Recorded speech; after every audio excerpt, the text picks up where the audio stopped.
হচ্ছে মাংস সিদ্ধ।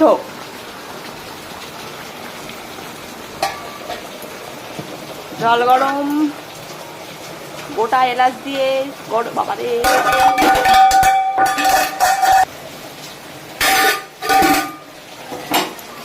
ডিম সিদ্ধ হয়ে গেছে।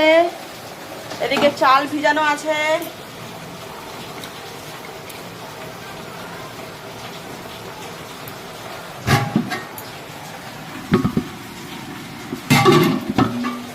পেঁয়াজ ভেজে রাখা আছে। কত সুন্দর।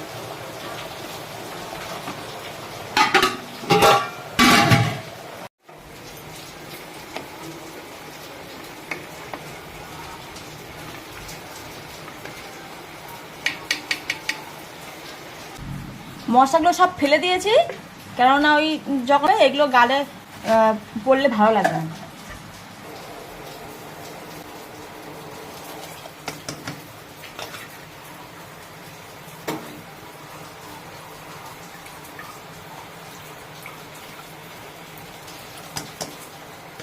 চাল দেওয়ার পরে একটু এরম ভাবে ঘেটে দিলে ভালো হয়, কেননা তলায় গিয়ে চালটা হাঁড়িতে আটকে যাবে। আমি এই জলে নুন দিয়ে দিয়েছি যাতে ভাত হওয়ার সময় নুনটা ভালো ব্যালেন্স থাকে। দিয়ে দিলাম ঢাকা। আর এটার হচ্ছে অবস্থা হচ্ছে এই পর্যন্ত।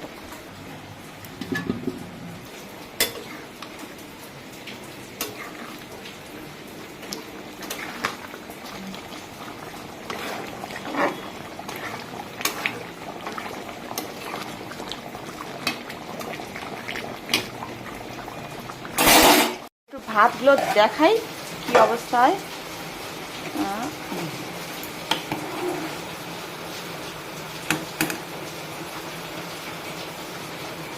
আরো এখনো দেরি আছে, অবশ্য হবে।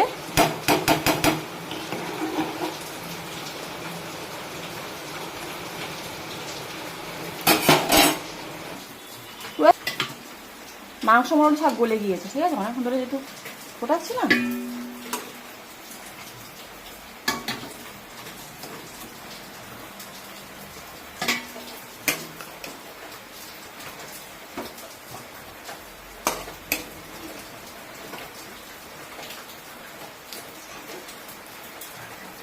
হ্যাঁ হ্যাঁ হ্যাঁ জুসটা দিয়ে দেবো।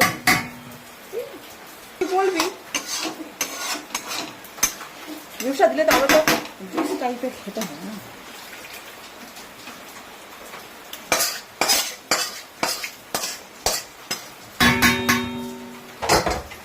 এটা হয়ে গেল, এবারে দেবো ভাতটা দিতে হবে তাড়াতাড়ি। বেরেস্তা একটু দিয়ে দেবো।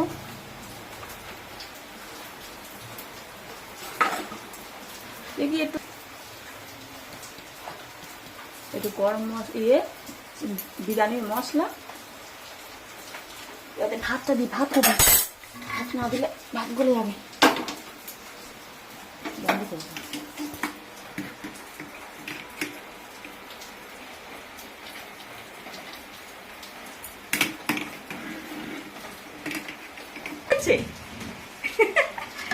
ও বাবা ভাত পড়ে গেল।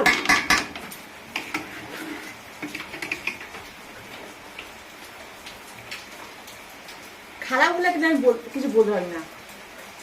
আমাকে দিয়ে যেমন জোর করে করে রান্না করা না। এবার লাস্ট বেরেস্তা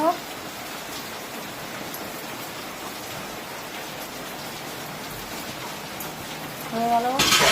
পরে দেবো, কোথায় গেল আমি খাওয়া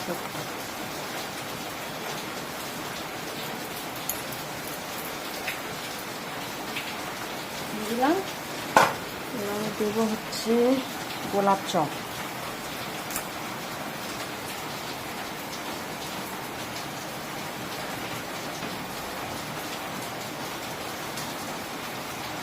গোলাপ চপ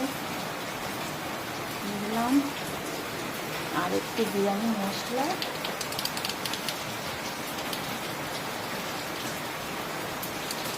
দিলাম।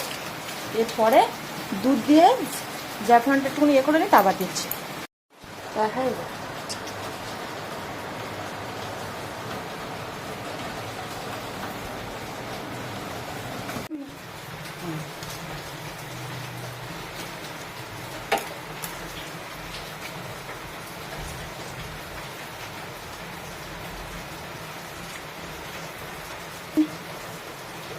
দুধে দিয়ে দিলাম, এটা হচ্ছে স্যাফরন, কিন্তু হাতে জল আছে, আটকে যাবে অনেকগুলো।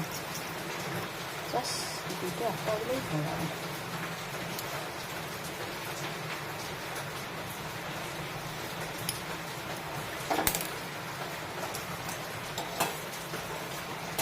এখন একটু ভিজানো থাক, রঙটা ছাড়ুক, তারপরে এসে দিয়ে দেবো। এভারেস্টের যে ওই স্যাফরনগুলো দুধের ভেতর দিয়েছিলাম, একটুও রং ছাড়িনি, একটুও না, মনে হচ্ছে ভালোই না। আমি জানি না কেন রং ছাড়ছে না, সব নকল জিনিস বিক্রি করে, একটুও রং ছাড়েনি। যাই হোক, এটা দিয়ে দেবো।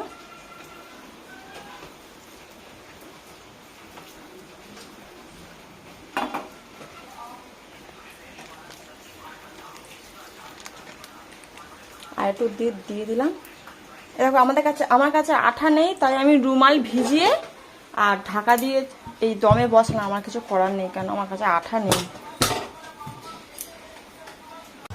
বেড়ে খাওয়া হয়ে গেল, তারপরে ভিডিওটা করতে মনে পড়লো। পুরো লাস্ট পর্যন্ত সব কিছুই দারুণ গলেছে, ভাতটাও হেভি হয়েছে।